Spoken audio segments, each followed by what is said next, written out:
Yes, guys, welcome to Chasing Green Arrows. I've been looking forward to this show for a very long time because it's me and the big man, and we're both on wildcards. Big man, have you been tinkering every day, or was it one of those drafts you made on day one and actually not much has changed? Because that's where I'm at, quite surprisingly.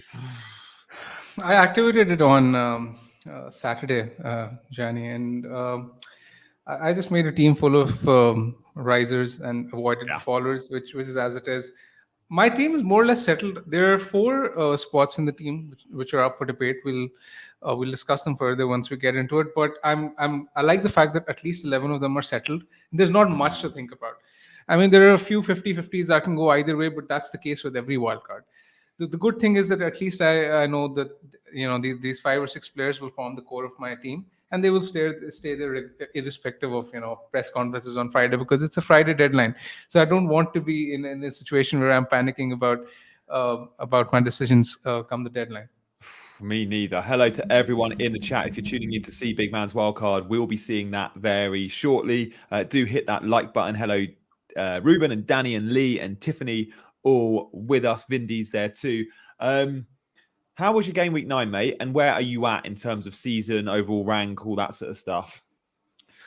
It was all right. I got 83 points. It was fine. Trippier did well. Son did well.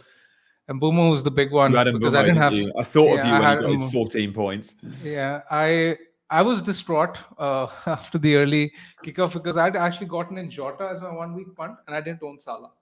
So it couldn't have gone any worse. I mean, Salah got 2 goals. Jota had no involvement. So I was staring down the barrel at that point. But thankfully, I recovered, courtesy Mbumo, courtesy Trippier as well, who did really well.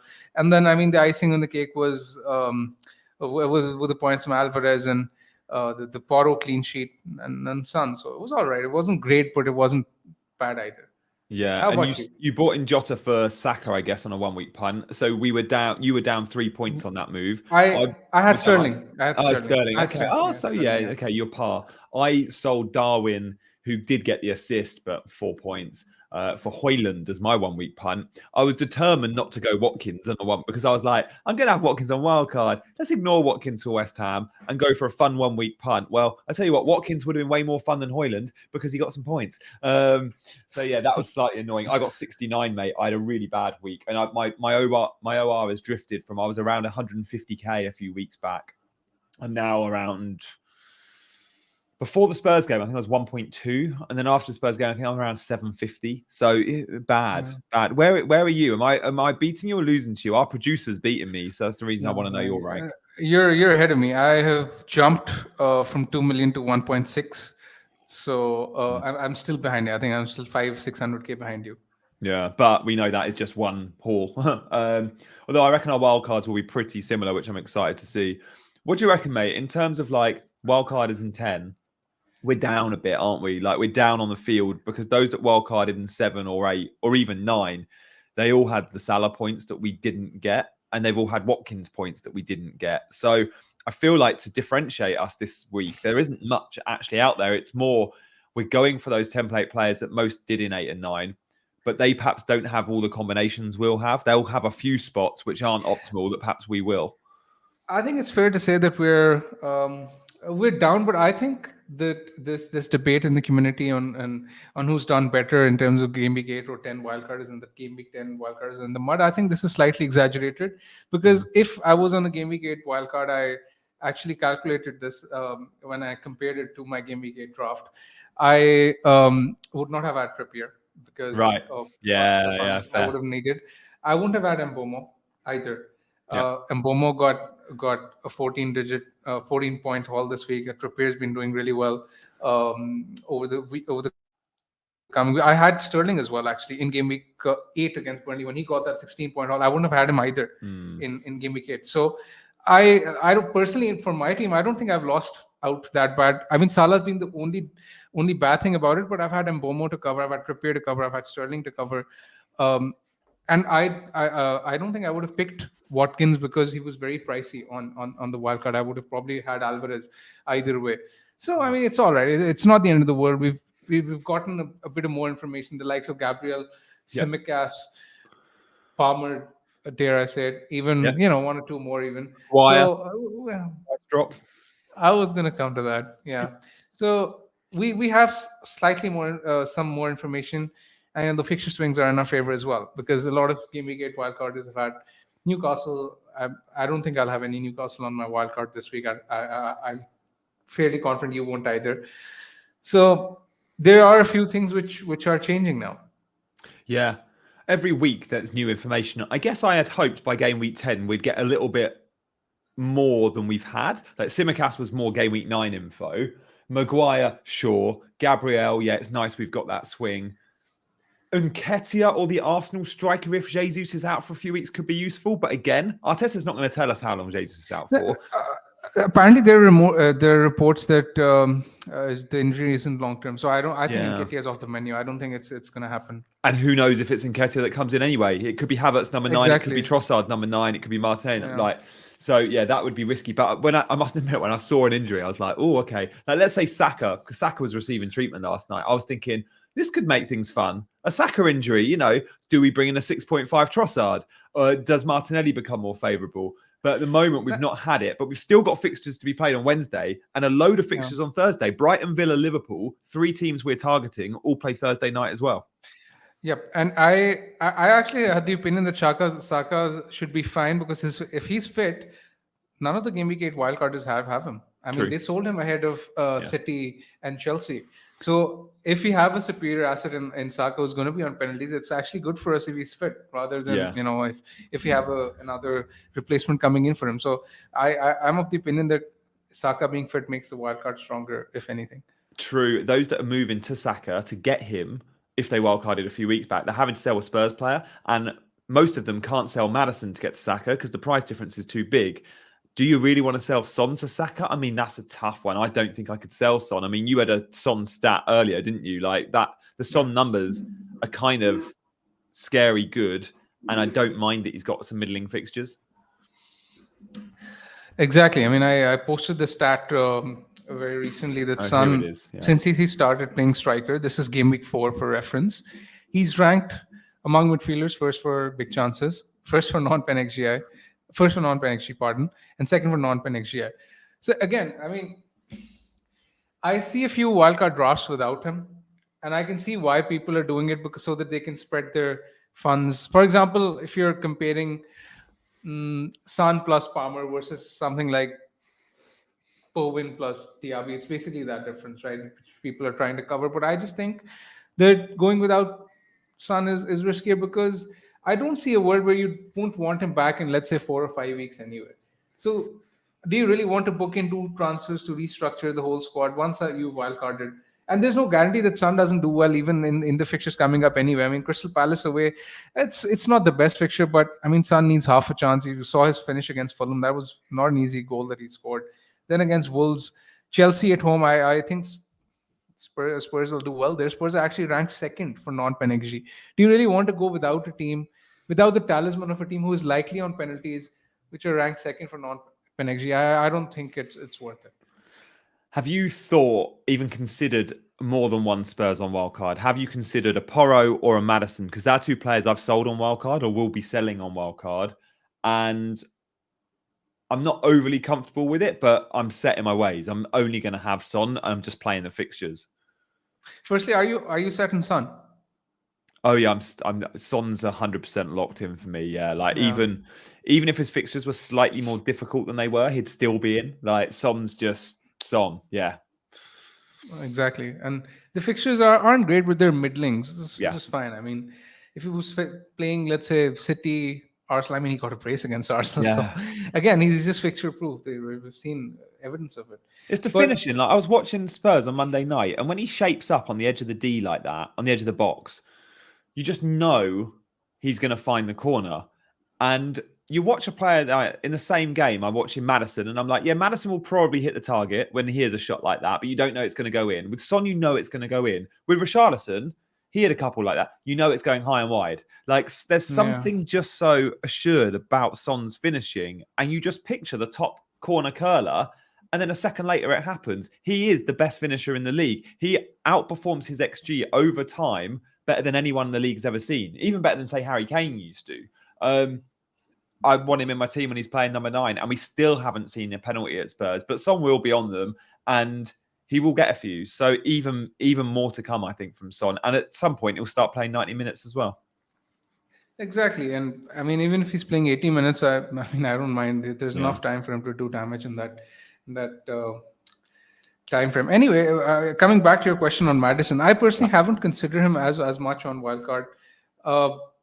Again, well, I just think Son's ceiling is on another level, and if I was to guess, I would think that Son is on penalties. I don't think Madison is on penalties. While there's an outside chance there is, I can only play and base my team on the info that is in front of me, and that suggests that that Son is the better pick. I haven't really given much thought to doubling up because there are other assets like Saka who are better. And if you're making a team with, let's say, Watkins, Son, Salah, Haaland, and Watkins, Madison is a no-go because you simply can't afford him.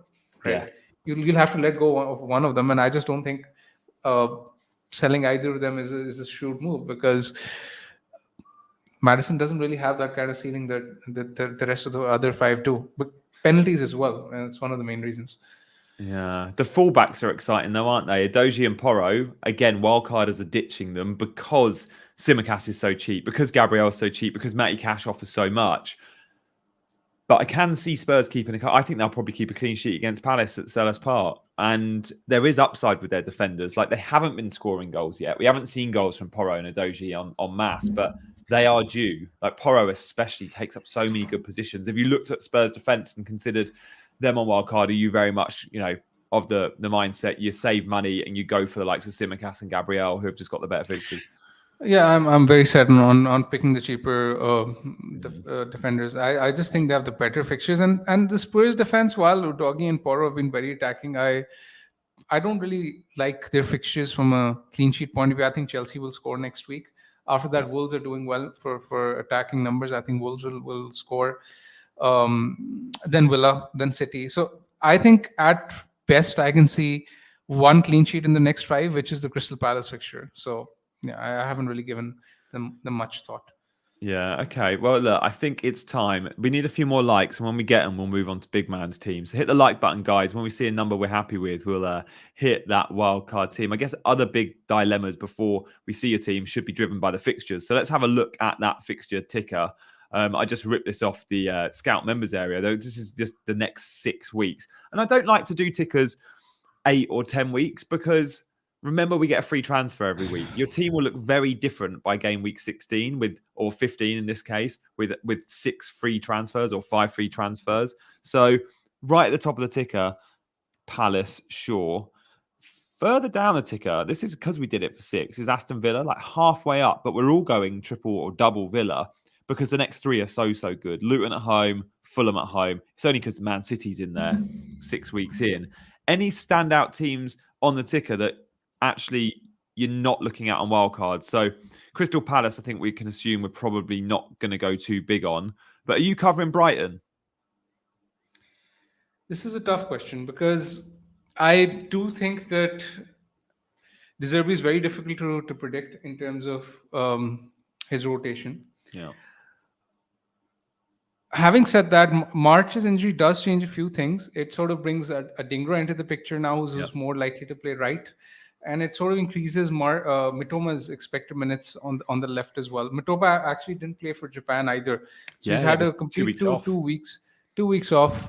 But obviously the worrying thing is the fact that they will play Thursday, Sunday, and they're the 2 home fixtures that you see in dark blue, the Fulham game and Sheffield United game, they're coming immediately after must-win games against Ajax. Brighton aren't exactly in a very good position in the Europa League. So Mitoma, while I do think he will play all of these fixtures, there is this thing at the back of my mind that whether he will, get subbed early or even miss a fixture here or there, it's slightly worrying. But I mean, he's a good pick. I can't fault it, and there's a good chance I might end up with him before the deadline. But he's not in my current roster. He's someone who's coming in and out. He's in my current draft, Matoma, but I was encouraged by the not playing for Japan.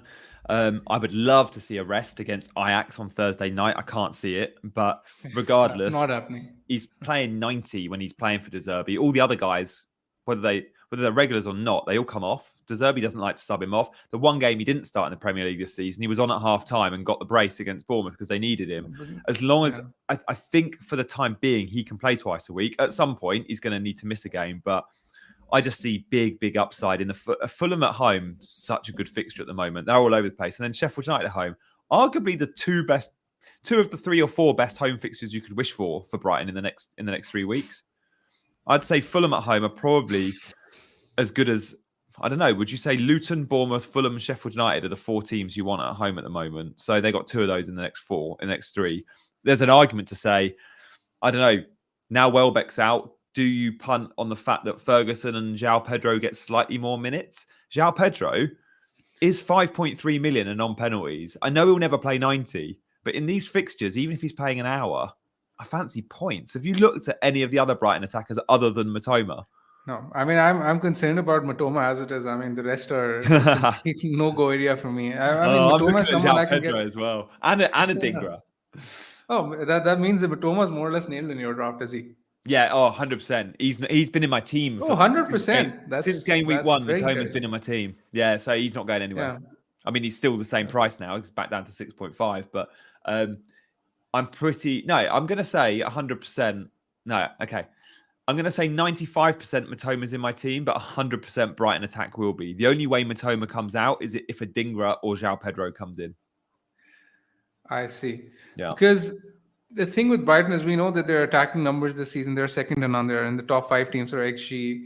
As we've seen, they've actually, despite some of the tougher fixtures they've had in recent times, their numbers have been fairly decent. Matoma's doing really well himself in terms of underlying data. And that 90-minute thing, right? That's the big thing. If he's playing 90 minutes every week, it's very, very appealing. It is.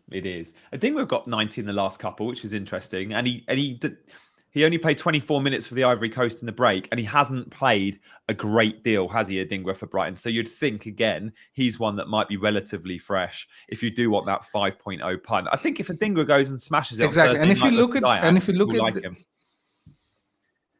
Yeah. Sorry, mate, go on. And if you look at if you look at the fixtures closely, Fulham, Everton, Sheffield United, Forest in the next 4, then Chelsea away isn't easy. That's a time where you could even swap him for someone like an Mbomo. Mbomo has Luton at home in game week 14. Have you given that some thought? That's a very good transfer that can be made. Yeah, I must admit, I haven't necessarily given that thought, but I have thought in my head, the 2 midfield spots that are up for grabs still in my team is the Matoma-Diaby combination, and both of them, I've said, by game week 13, 14, I'd be happy moving them on. Diaby might be the sale before, the week before. Diaby has Tottenham away in game week 13. If he hasn't performed that well, I think I'd jump off him first before Matoma. But Diaby does, of course, then have Bournemouth in game week 14. Exactly. So, exactly. For me, the Diaby discussion comes down to how much you're willing to commit to Villa, because I think Cash and Watkins are pretty much nailed for every wild card this week. So the discussion comes down to, do you really want Diaby as well? While the next 3 are great, it's the Spurs fixture in game week 13. Okay, Bournemouth is fine. City then in 15. So by game week 13 or by game week 15 at the latest, you'll be in a position where you'll want to get rid of 1 or 2 of the Villa players. So I think with Diaby, I want him in because I see it as an opportunity, because he's not been scoring goals in the last few weeks, and if he had, everyone would be on Diaby with this fixture run. And the fact that they're not on Diaby because he has been blanking, I'm like, form is temporary, class is permanent. He's in the right positions. Villa are still scoring lots of goals. He's getting the minutes. I'm happy to jump on Diaby. And again, at the moment, those 2 midfield spots, it could be a Bowen and a Palmer or whatever at the moment. And Neto I like. Gordon I like. At the moment, it's, for me, Matoma and Diaby.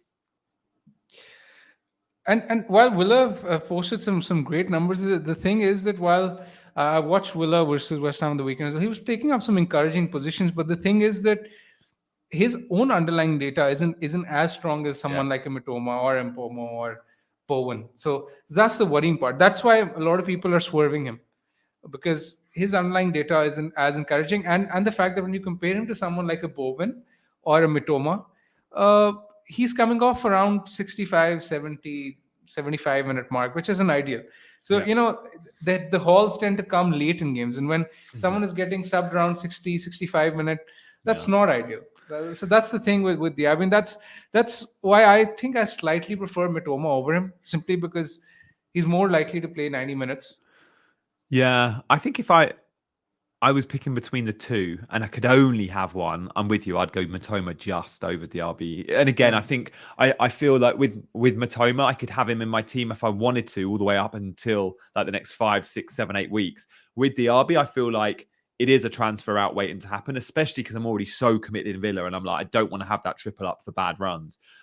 Let's have a look at your team, shall we, mate? Let's see where we're at, because I think it's going to be very similar to mine. I have the Diaby Matoma combination, which I don't think you're going to. But other than that, I think it's going to be very similar. So talk us through it, mate. You've done a draft with 0.0 in the bank. So you are watching those Price Rise websites every night to make sure you don't miss one, because you can't afford to slip up here, can you? Exactly. I mean, I have Areola in goal. The second keeper I have is Strakosha. I picked him over Turner for the 0.1 saving. Yeah. Simply because I looked at Nottingham Forest fixtures. I don't think I'll be playing Turner in any of those fixtures. They have a tough run coming up, and I think Turner will get dropped at some point anyway. So might as well save the 0.1 here. Besides, I have exact cash in this draft, so I can't afford to go with Turner anyway. The players who are nailed in this team. Yeah. Haaland, Watkins, Saka, Salah, to a very large extent, Son, Gabriel, Tsimikas, Areola. I mean, these are the ones who are named. You didn't say cash, but that's because you would maybe, if you really needed to, downgrade cash to a Pau Torres. Interesting observation. Exactly. Interesting observation. I would say he's close to nailed, but he's not exactly nailed. Me too. Yeah. I think that realistically, the spots that are up for debate are the Bowen slot, the Palmer slot, the Taylor slot, and the Dalot slot. I mean, these are the four places in my team which are up for debate, and I might change them. Yeah, okay. Well, let's start with the Dalot spot, because you've got Tsimikas as a third or fourth defender, right? You've gone with 4 good defensive options plus a Taylor. I've gone Taylor and Branthwaite at 4.0. So effectively, Tsimikas is my third defender and starts every game. Have you looked at Dalot and gone, he'll start half the games and maybe Tsimikas or Gabriel switches in and out with him? Is there good rotation there? Is that why you're big on 4 defenders? Yeah, he rotates well with Tsimikas and he rotates well with Palmer. But having said that, I think I can save some cash here by going with Gehi, or dare I say it, even Harry Maguire. 4.2 Maguire, price drop last night. Exactly. So I'm actually warming to that. I don't mind selling Dalot to Gehi or Maguire, or even Dalot to Gehi and then upgrading Taylor to Maguire. I think that's fine as well. I don't mind that either. So again, it's these 2 slots in defense which are up for debate, and I think Gehi and Maguire are the realistic ones I will consider. I don't think I will pick Dalot now, because at 4.9, if I'm getting a cheaper option, I would rather much go with one of Gehi or Maguire, or even both, actually. If you trim the defense to say go Dalot to Maguire, and you trimmed Archer to Mbamba at 4.3, does that give you more flexibility in those 2 midfield positions? For example, we've got very similar looking teams, but where you've got Palmer and Bowen, I've got Matoma and Diaby. My team value might be slightly higher than yours. And I wonder, if you wanted both Matoma and Diaby, could you go with those 2, or do you need an enabler like a Palmer in there? It's an interesting question. I will actually just check for reference. My team value definitely isn't one of the best, so it's a tricky spot to be in. But I'll just have a look while we check. What are your thoughts on Bowen? Actually, while I'm looking this up, what are your thoughts on Bowen? Because he's someone whose next 6 are very good. So on the face of it, he is a slightly more long-term pick than Diaby, and to a certain extent Matoma as well. And his non-pen XG numbers have been very good as well. But he's not on penalties. So it's slightly tricky. How do you see him? Yeah. Just before I answer that, Reedy's just said he's just tuned in. He's going to go back in half an hour to catch up, but then he's heard the name Maguire and he can't go anywhere. He's got to listen to this content. But yeah, good to see you, Reedy. And look, do go back and watch the first half an hour, maybe at the end of the show, and stay with us. And good to see so many of you in the chat. We do read every comment. You're liking as well. So thanks for hitting the like button, guys. And if you're new around here, please do consider hitting that subscribe button. Oh, I've forgotten the question now. Who are we talking about, big man? Talking about Bowen. Oh, that was it. Of course. Yeah, right. My answer to Bowen is I like him.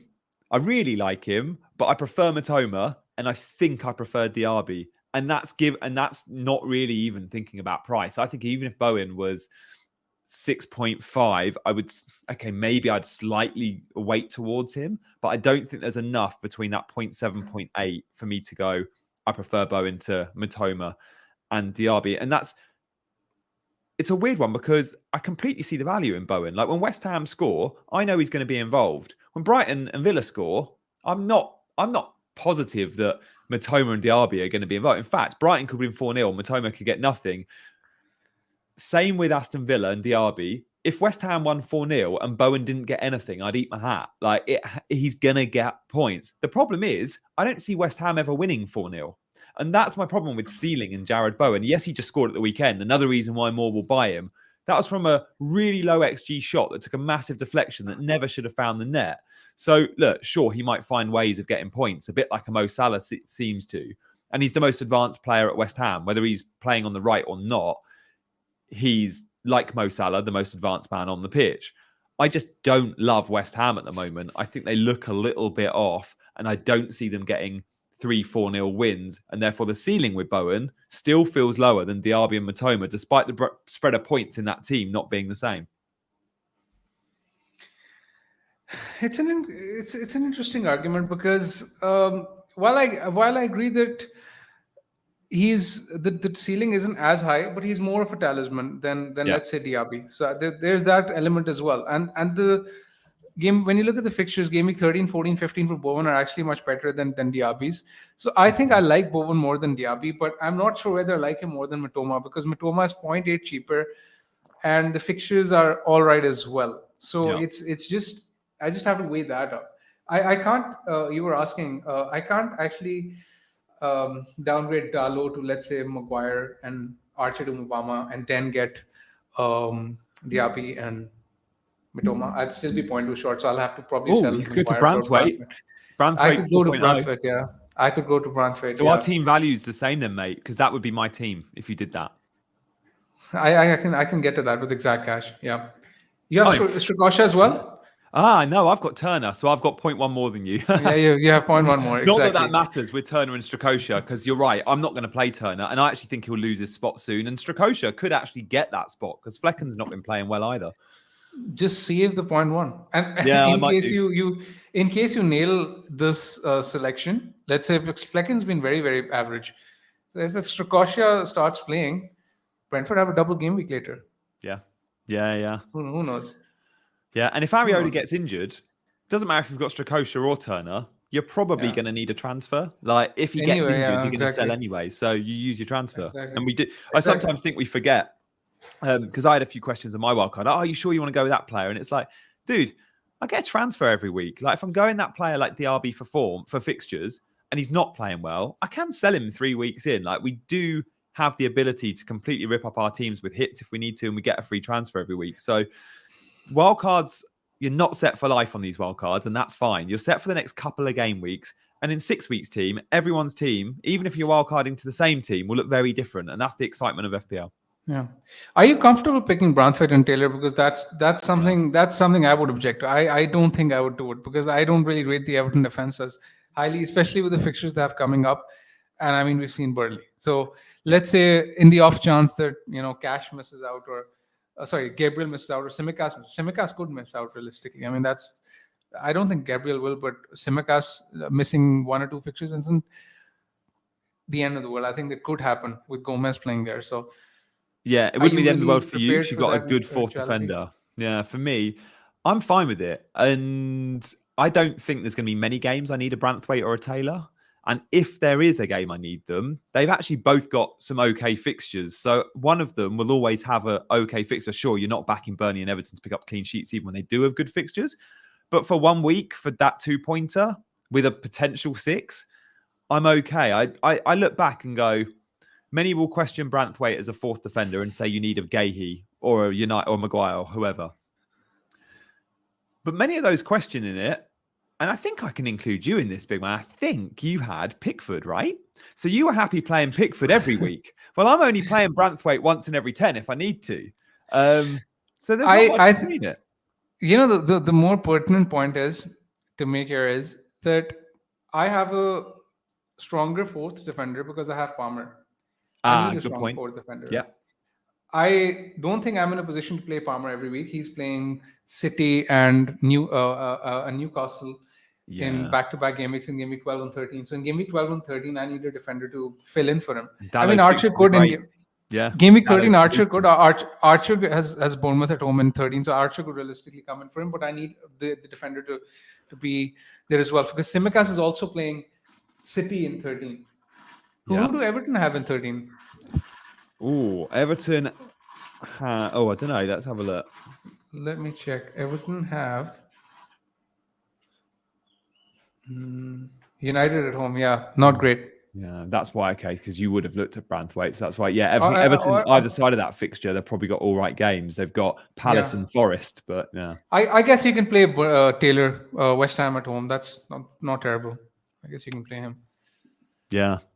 Let us know what you think to Bigman's team, guys. Do you think, do you like those midfield options? We can speak more about Palmer and Bowen. I do think I will end up selling Diaby after a few weeks to go to Cole Palmer. I think that saves you a transfer. Long-term, big man, until your next wildcard, he's going to be the best 5 million midfielder. He's on penalties and he's playing in the front three and doing good things. And Chelsea look finally like they're a bit of a team. Yeah, and the next two are fine. I like the next two for Chelsea. Spurs away, even that is fine. Next, Brentford home this week, that's fine. I mean, he's a good option because after game week 14, like you say, you want to bring him in your team anyway. So I look at him as a good long-term pick. Yeah, I think I'm with you there. And Bowen, are you set? Like, you're right, the talismanic nature of Jarrod Bowen. But if you don't have Bowen, do you think it would be simply Matoma and then bank the rest? Or if you went down to a Matoma, would you go, oh, I've got 0.8 to spend to go Palmer to Gordon or Palmer to Neto? Would you just prefer Palmer? I mean, it's interesting because that would mean that I can then possibly go with Maguire as a fourth defender. Yeah. And because I won't need a strong fourth defender then, not even Gahey. So again, these are a lot of permutations and combinations. And as I've said, Bowen, Palmer, Tallow, even Taylor, these 4 slots will change in my team. And I'm not entirely sure how much I'd stick to these 4 players because I can see the arguments of picking, let's say, Matoma over Bowen or even, let's say, a Maguire over Tallow. Yeah. Those Thursday night fixtures. West Ham playing Europe. So West Ham, Villa, Liverpool and Brighton all with Thursday night games. Something's going to happen. There'll be an injury or there'll be someone gets a brace out of nowhere and all of a sudden we want that player. I do think wildcards aren't going to be locked in until Friday morning. And imagine Haaland injury tonight. Imagine how Haaland injury tonight. I mean, we'd be a huge advantage if a big name did get injured. Like, yeah. Here's a question for you. Have you even created a no Haaland draft or is he a non-negotiable still for you? He's a non-negotiable because as I've said earlier, I just don't know where I'd spend the cash. I mean, as it is with Haaland, I don't think money is that much of a problem, is it? No, not massively. No, exactly. So where would you go? I mean, I'd like another Arsenal midfielder, but other than that, I'm okay. Like I've got Saka. I'd love to go Martinelli instead of say a Diaby, but I can't afford that. Is it really a huge upgrade to sell someone like a Haaland? I don't think so. I mean, realistically, the 2 people, I think the 2 players who would have been realistic candidates to bring in, if they were on form, were Trippier and Trent. I mean, Trippier is on form, but the fixtures now aren't great. When you look at the next 7, Um, Newcastle had just 2 clean sheets in their next 7. I'm talking about last season in the reverse sections. Oh, That just shows to me that Trippier, even though he's done really well, he's smashed what 50 points in 4 weeks. I still think that there is logic to going without him, because if I was to prioritize Watkins, Salah, Saka, Haaland, Son over him, I would prioritize them over Trippier any day. I would too. And yeah, it's funny. We've done 35 minutes and not actually spoken about probably the informed player in the game right now, which is Trips. But we're just looking at those fixtures, and you're right. Like 2 from 7 last season in those fixtures, clean sheets. Last season they were great at the back, and the fixtures for Newcastle that are the better fixtures are away from home, so they're going to be lower ceiling games. The fixtures at home they've got are actually really tough. That could go either way, and you're not expecting many goals in those fixtures. So even the attacking returns for Trips, I massively expect to dip. Yeah. What are your thoughts on Gordon while we were on Newcastle? I think we'll all own him at some point this season. I think Gordon's a really good FPL asset because of his price point this year. Like, yeah, we might pay 6 million for him, but playing in an exciting Newcastle attack when the fixtures are there for Newcastle, and we have the Willy won't he over Wilson and Isak, which will continue as long as those 2 players are in that squad. We will just go, forget Isak and Wilson. I can get Gordon for less, and he's going to be a guaranteed starter. Like, he's clearly a baller. Like, I think England won the under-21s in the summer.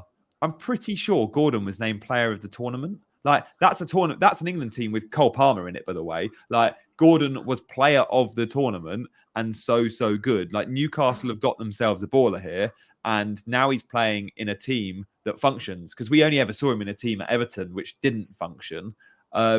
He's going to get lots of goals and assists. I really think he will. But I only am interested in him when the fixtures are there. And those home games Newcastle have got, I wouldn't be surprised to see Newcastle limited to an average of a goal a game. And with that in mind, I don't want Gordon. That's fair enough. And his underlying data is fine. I don't really mind him as a pick, but I'm not sure whether there's... it's a similar argument that you made for Bowman and Matoma. Do you really think there's 0.8 in it? Oh, Palmer and Gordon, I'm not entirely sure with the fixtures that Newcastle have coming up. And Palmer has the added security of penalties as well. Yeah. CH has just mentioned, we got some great questions in the chat. So we will bring up some of those questions, guys, sporadically as we're discussing stuff. If it's on topic, we'll bring it. Money isn't much of a problem yet. Teams are full of cheap enablers. I don't know. Like, how many, other than the back line, we're all sure, like, we'd all love Trippier and we can't afford him. So we've got some enablers in the back line. But midfield, genuinely, other than double Arsenal attack, I've got all my bases covered, I think. Yes, but you've got to make a fairer comparison. For example, if you were going without Trippier, are you as worried as you would be if you were going without Haaland? Not at all. Yeah. You're going to be so scared without Haaland, and you're going to be so scared without Mo Salah. We've not really discussed other Liverpool attackers, but we all want Salah. He's not played well in the last few weeks, Salah, has he? But he's still got 31 points, 4 goals, 2 of which are pens, and he's got Forest and Luton up next. We haven't spoken about captaincy, big man. Will Salah be a captain, do you think? Or is that still up for grabs too? Because I think Watkins versus Luton, I do think is a wild card punt this week. I am very set on Salah. I don't think I'm going to go anywhere else. He's a midfielder, and I generally like, whenever I get the opportunity to go outside of Haaland, I tend to go with a midfielder, and that's what I'm going to do this week. I think Salah, his numbers are second only to Haaland in the league as well. So I'd go for him. Penalties as well. That's another additional factor. I'm tempted. I'm slightly tempted on Watkins, and I'll tell you why. Purely, I won't put you off him. I won't put you off him. I think even Saka, even Watkins, these are good options. Haaland, even. There's not much in captaincy this week, but I'm set on Salah, but I think there's a genuine debate to be had here. Right. I'm just looking. Oh, damn. I was looking in my FPL group chat where someone shared a still image that I took from a show I did yesterday, and I looked at. I was doing a captaincy feature on my channel. I looked at the points. Okay, so I looked at the 4-5 main assets, and I looked at the goals conceded of their opponent, either home or away, depending on where they are this week. So, for example, I looked at Luton's goals conceded and XGC on the road this season, and boy, was it bad. Their XGC is something like 14 and their goals conceded is 13. Like, Luton on the road are way worse than Forest on the road, was my summary. And I was like, oh, therefore, should I look at... And by the way, worse than Sheffield United on the road as well. Luton on the road are dreadful. And I was like, oh, Watkins could really take advantage of this. But if Watkins is playing 90 minutes on Thursday night, and I hope he doesn't, then that would really put me off him. Yeah. Again, Diaby makes his appeal stronger as well. I do expect Villa to trounce Luton. I think this has a 4-0 written all over it. Yeah. Do you think Liverpool has 4-0 written all over it? Because I'm not so sure it does. I mean, what are Forest defensive numbers like at the moment? I mean, they just conceded 2 to Luton. They're not terrible. Saw that one coming. They're not terrible. I think they're 9th or 10th for XGC, so they're mid-table, which is fine, I guess. But I mean, you can argue that they've had a good run of fixtures. Yeah. They did. I remember, was it game week 1? They went to the Emirates and only conceded 1 XG or under 1 XG to Arsenal. So, they can go to away grounds and of tough teams like Liverpool or like Arsenal and give them problems. Harry says, Trent and Trips if no Haaland. Yeah, I mean, if you're going no Haaland, you're going to be able to load up on premiums. And I would go Trent and Trips, yeah. You have to. I mean, but again, on the contrary, now that you have Tsimikas as an option, it sort of kills Trent because that extra 3 million goes a long, long way. Yeah, I don't think in the next 3-4 weeks there'll be a huge amount between Trent and Tsimikas. I expect Trent to outscore him, but not by 3 million's worth. Would you start Gordon or Alvarez? Oh, Stuart, we might have to can some of those questions that are this week specific. I don't know. That's a hard Alvarez. one. I would go Alvarez. I would. Yeah. I mean, I expect City to score 3 against United. So in that case, I just go back Alvarez. United last night, by the way, against Copenhagen, they conceded an XGC of +2. Like, Copenhagen should have won that football match. Oh, and by the way, United non-pen XG was under 1. Even this season, their non-pen XG, they're 16th for non-pen XG. So that's terrible. Yeah, I think United were over 1, actually. I've got that wrong. But Copenhagen had more XG is my point. Adingra over Palmer. This was more for your team, I guess, big man. If you can, I mean, you're 0.1 short, but you could find it. You could go Archer down to Mbamba and you've got that money. If Adingra played well on Thursday night and scored a couple of, it just looked really good, would you consider that move? Or is it just 2 minutes risk? It's slight minute risks, and to be honest, I don't know enough about Adingra to go with him right now. He hasn't played enough for me to have, an idea of how De Zerbi will prioritize playing him. Will he play him thrice a week? I mean, I don't really know. With Matoma, you have that slightly extra added security, and Palmer has penalties as well, so it's tough to say. Milton I says, prefer Palmer over Adingra. I'm pretty sure on that. I do too. Milton Douglas says Luiz is not an option. Oh, no. We're not going to go Douglas. We're not going to go for a DM, are we, guys? I know he's on Pez. I know he's had some points. Yeah. Someone in the chat was asking. Yeah, no, good question. I see Brian's asked. Yeah, I mean, if you want to spend that sort of money at Villa, I mean, John McGinn could be a short-term 5.5 option, but not Louise. Yeah, Duran will play Gianni for Villa. I think he will. I think Watkins will be rested. Watkins versus Locker is a mismatch, says Lagani. Yeah, he is. I am tempted on Watkins captain. I really am. I saw a question. Someone said in the chat, who was it? He said something like, Milton said, a lot of content creators are showing teams that many can't afford by some distance. I'm sorry. If you can't afford this team by some distance, your team value sucks. Like me and Big Man don't have great team value, and we can build these teams. Like Big Man's one. My team value isn't great. Yeah, my team value isn't great. Yeah, I would think most those watching can afford this team if they downgrade Archer to Mbamba, which is not much of a compromise. You get an extra 0.2 there. I'd say most can afford this team. Mihal, hi guys. Can you choose one of these 3? Slanky and Madison, Watkins, Matoma. Okay. You're selling Slanky and Madison. Should you go Watkins, Matoma? Yes. I would as well. I mean, he's basically, the question is whether he should sell Alvarez or Solanke, and it's a no-brainer. So you have to sell Solanke. You can't really sell Alvarez. How do you do that, big man? You've seen that question completely different to me, and you've nailed it. The question is, and Mihal, you've confused me, mate. All the question was do you prefer Solanke or Alvarez, right? Basically, yeah. Come on, Mihal, give us some more concise questions, guys. I'd have answered it then. I'd have got it. Fortunately, Bigman's a pro at these. He's answered far too many questions on YouTube, so he's able to get all that information into a short snippet. I want to go back to captaincy. If you weren't going Salah this week, would you go Saka or Watkins? Again, as I said, I tend to go with midfielders, so I prefer Saka. Again, penalties, same reasoning, more or less the same reasoning. It's just that Salah, I rate him in a superior bracket to Saka, but yeah, that's one of the main reasons. Yeah. Guys, we have around 300 of you watching, which is amazing. I would love to get some subscribers in because I know some of you are first timers. And if you are, you're going, what's this show?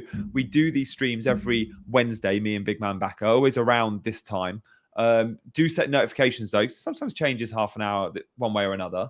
And then we also do streams on Mondays and Fridays. So come and join them as well. We'll be streaming on Friday. So loads to look forward to on Chasing Green Arrows. If you're into cricket, by the way, we've also got a sister channel called Chasing the Target. So go check that out. We've seen Bigman's Wildcard.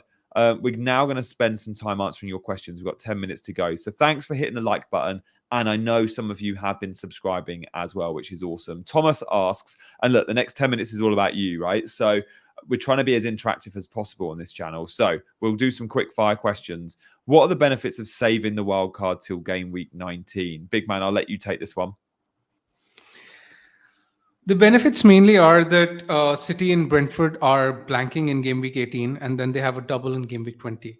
So you can potentially sell Haaland and the likes of Mbomo, and then you can load up on them if you wildcard in game week 19. So you can potentially pick, let's say, whichever three City are looking optimal at that point, and let's say Flecken or Mbomo or these guys, and then build your team around. At the same time, you can maximize game week 18 by selling the Brentford and City guys as well. That's the main advantage. I think I prefer game week 10, to catch some of the rises, because I'm really not sure whether I'll be in a position to afford the team of choice that I'd want in game week 19, and because there's a very clear fixture swing for a lot of the top teams, for example, Arsenal, Brighton, West Ham, Aston Villa, Liverpool, which we've spoken about. Kenneth asked about Nketiah. Don't do it, because unless Arteta says Nketiah is going to be the number 9, there is a chance it's Havertz. There's a chance it's Trossard. There's a chance Jesus is actually fine in a week or two. Too risky for me. Saka or Mitoma in game week 10? I don't think it's a fair comparison because both of them are not at the same price. So if you're getting Mitoma, what upgrade are you making in your squad? But if you're putting it to me like this, if I was to choose one in isolation, Saka any day of the week. No question about minutes, penalties, easy choice. Yeah, I'm with you. My curious fellows is asking, I have Rashford and Son. Should I sell them for Salah and Mitoma? I don't want to wildcard. If you don't want a wild card, I don't know. I don't really like the idea of selling Son.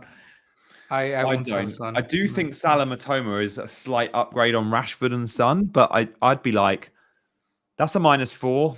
I would try and find another way. I would try and find another way of getting Salah rather than selling Son. Especially with a wild card in your pocket, I'd be tempted just to use it. I would go, if I was on wild card, how many changes would I make to my team? And if the answer to that is from your 11, you're making 5-6 changes, which I think you probably would, because you'd accommodate Son, Mitoma, and Salah, then just hit the button, just wildcard. Good point. Yeah. John is asking sell. Oh, okay. Yep. John is asking sell Son and Højlund to have Watkins and Saka. It's the same scenario, isn't it? Very similar. See, this is why we were wildcarding this week, Gianni. We've got good teams. Our teams are well set for game week 10. We didn't need to wildcard. We're wildcarding just to jump on and get all those optimal players. Exactly. This is the reason why, because a lot of people are selling perfectly good assets for hits for other good assets. I mean, I guess I would prioritize Salah because Salah is a captaincy option, and if you're taking a hit for him, it's fine. But I don't really like the idea of selling Son, if I'm being totally honest. I would not sell Son for Saka. I honestly think it's I mean, both of them have a similar upside in the next 2 weeks. Arsenal are playing Newcastle away next week, so I think Son is fine to keep. Yeah, I'm with you. I don't know if I'd be saying, given the choice, if I could only have Son or Saka, I think I'd probably just go Son, and that's yeah, and that's partly down to Saka's injury and seeing him go down after half an hour yesterday, and he didn't look happy. I know he played on, but he had to play on. It was a tight game. It's an important game. Arsenal haven't been in the Champions League for a while. They're playing away from home against a team that's won stuff. Like, he had to play on, but he weren't comfortable. I'm sure he's going to be fine, but is he fully fit? He's been out for a couple of weeks. I wouldn't be surprised to see a recurrence of a hamstring injury for Saka. And with that in mind, like, Son's firing and he hasn't got midweek football, and that is massive for Spurs and it's massive for Chelsea.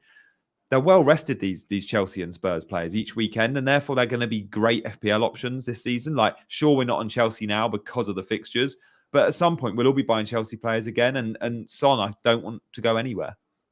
Pundits has asked about hits, big man. Firstly, have you taken a hit this season? Nope, I haven't. No. I usually tend to take hits, but this season I haven't really. Yeah, me neither. So yeah, I mean, he's looking at a 4-point hit. It'd go Romero, Gordon, Haaland out. I mean, Romero's still a good asset. Gordon's a good asset, and Haaland's a good. You're sending 3 good players there. I don't like that move. He's probably trying to jump on the Liverpool fixture swing for Darwin and Trent, but again, not recommended at all. No, not one for me either.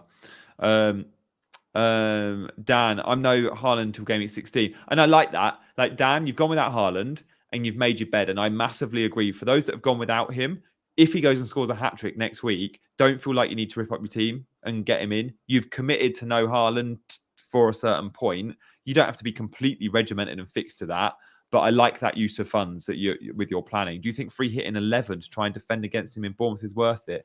I'd still save the free hit. What I would say about game week 11 is loads of those wildcarding have really good game week 10 and 12 fixes, but game week 11 is a bit tricky. Like, you've got Newcastle versus Arsenal in there, for example. So I don't hate the idea. I just think free hit will be used around those double game weeks. What do you reckon, big man? I hadn't actually looked at a free hit 11 for non-Haaland owners, but there are a few tricky fixtures in there. Arsenal and Newcastle were prime example. Spurs, Chelsea. Game week 18 is going to be popular. Game week 18 will be popular for the free. Yes, because a lot of the players that we're wildcarding in game week 10, they have tough fixtures in game week 18. So game week 18 is not the easiest of weeks to navigate, especially when you consider that City and Brentford are blanking as well. And obviously, like you said, around the blanks and doubles, that's normally when we played. But game week 18 could be popular too. That's interesting. Although I always go, yeah, but our game week 10 team will be 8 transfers different by game week 18. So will they all have tricky fixtures?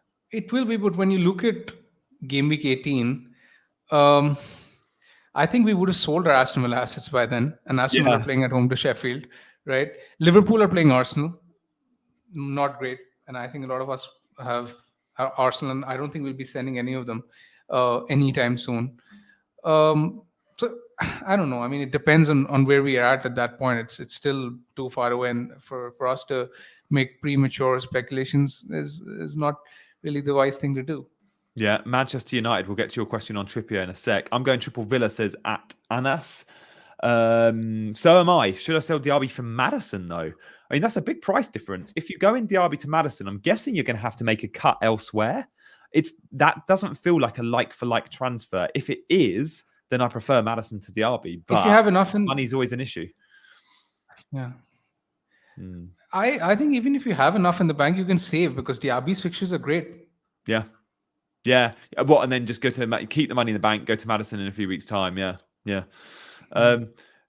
Madison's made a fair point. We all are saying it. What I'd say about Trippier, there's other defenders that are 4.4 like Tsimikas, 4.7 Gabriel, that can probably produce similar results to Trippier in the next few weeks. And sure, he's the same as loads of the midfielders we're going for, Matomas, Diaby's.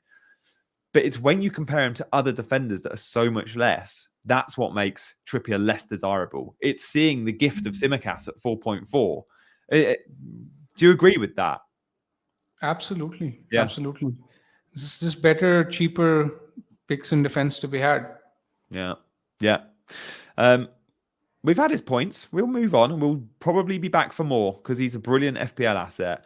But he's not going to keep getting double-digit hauls. And those fixtures for Newcastle, I don't love. I just simply don't. Is João Pedro a better option than Archer? Hell yeah. Hell yeah, Brian. Like, Archer's a 2-point magnet. João Pedro will score some goals and he is on pens. But you've got to find 0.8 million. If you can find it easily, then João Pedro, definitely. I actually would feel uncomfortable benching João Pedro on the weeks where he's not starting in Europe and he's likely to start at the weekend and he's got, Sheffield United at home, Fulham at home. They've got some good fixtures, Brighton. I'd want to start him in some of those games. What do you think to Patrick's question on Darwin? Interesting one. Again, I just think that Watkins is a superior pick. If Darwin doesn't play today, then we have slightly more confidence in his minutes because as of now, we're not really sure whether he's first choice. Even if he is first choice, whether he's going to play more than 70 minutes every game. That's the question mark in our head. And it's a headache that you can do without if you're picking Watkins and Haaland and going for a 3-5-2 because there's so many midfielders available that you can afford to pick 5 of them. But if you're picking 3-4-3, I don't really mind Darwin, especially if he doesn't start tonight. Then I will probably flirt with the 3-4-3 draft as well. If Darwin does not start tonight, tomorrow, then it's a legit argument. Yeah. So do you think there's a chance a Darwin or an Alvarez would be close to your team if in a 3-4-3? I think it's unlikely, but I haven't completely written it off. Interesting. I don't want to write Alvarez off either. I think I've written Darwin off. I've been there. I've had him for a few weeks. But Alvarez, I'm still like, I've not owned Alvarez this season. I'm like, we're getting Man City's most informed player for 7 million. Yeah, Bournemouth at home next week. No midweek fixture. No midweek fixture next week for City. They've been knocked out of the cup as well, the EFL Cup. That's big. And seeing how United defended last night, that's also big. So I really do like the next 2 fixtures for Alvarez. There's not a concern over his minutes anymore either, as there was. If you were jumping on Alvarez 2 months ago, you may have been worried about the minutes. But with no KDB, Alvarez is the KDB. Definitely food for thought there. I'd have to find some extra funds because he's more expensive than, say, a Diaby or a Matoma. But definitely one that I like. Please can you rank these midfielder enablers? Neto, Gordon, Palmer, Adingra so hard. There's such little between them all. I'd probably go Gordon 1 if money wasn't an issue. If they're all the same price, I'd go Gordon 1, Palmer 2. Probably Neto, then Adingra. I want to ask you about Martinelli. When we look at our wildcard teams, because mine's very similar to yours, the one place I could easily save like 0.7, 0.8 is Saka to Martinelli. Having watched Arsenal last night, it's all Martinelli, but that's with Jesus in the team. Do we commit to Saka, or have you even contemplated a Martinelli? Because I have, but I do feel like Saka's the better option and worth the extra. But if you need the funds, I don't hate that swap because it could be a really nice differential, Martinelli. I haven't considered Martinelli as an alternative to Saka, but I think the double up could be nice. I'm not against the double up, but Arsenal's own attacking numbers this season haven't really been as impressive as you'd want them to be. They're 13th for non-pen XG this season. So I'm not entirely sure about the double up, especially when someone like a Bowen or Matoma, they seem more talismanic. But I see Martinelli in most teams that are not going with Son. That's the difference. Yeah. But Sheffield United and Burnley, I know they've been bad. I know they've been bad for non-pen XG in 13th, fair. But they did beat Bournemouth 4-0. I think Arsenal are a team that bully the really poor teams, and I think Sheffield United and Burnley could be 4-0ers. You're right, but they have Newcastle in between, which is a slight annoying part. Yeah, that is. CH says, good question, CH. I like Martinelli, though. Do you? Yeah. So the players that I don't have in my team at the moment that I really want, the one player I can't squeeze in is Martinelli. He is the one I really want and can't have. I'd argue Alvarez is probably number 2. And I don't know. There is a chance one of those guys does feature somehow. In this draft that we have shown on the screen, if I sell Dallo for Maguire, I can easily do both Martinelli. It's very doable. I much prefer that, mate. I much prefer that. I'd be very jealous of that. It's very doable. Yeah. Maguire does enable stuff. Let's see where you land. I guess we'll be looking out on your social media on Friday for your team. I'll be doing the same with mine. Sure. We'll probably both be posting on socials. My question, however, is from CH. When is Chasing Green Arrows streaming on Friday? That's always the $1 million question, CH. We're quite bad at committing to times, partly because the bloody deadline keeps changing. And when it's a Friday deadline, we can't do our Friday at 7 streams.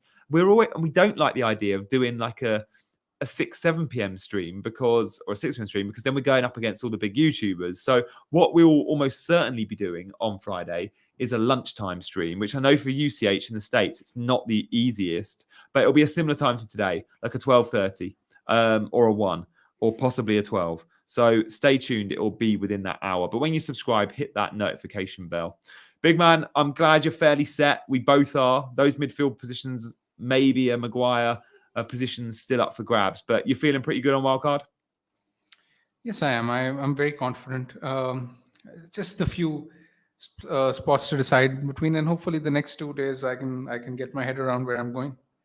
Yeah, lovely stuff. CH, for you, it'll be 5 a.m. We will try and do it at 1 p.m. UK time or 12:30 rather than 12. But we'll be committing to the wildcard team of the Chasers. So make sure you're there for that, because you'll be adding to the vote, guys. We've got to make our wildcard team on Friday's show for the Chaser team. So do not miss that one. On your way out, hit that subscribe button. But for now, he's been Big Man, I've been Gianni, and we've been Chasing Green Arrows.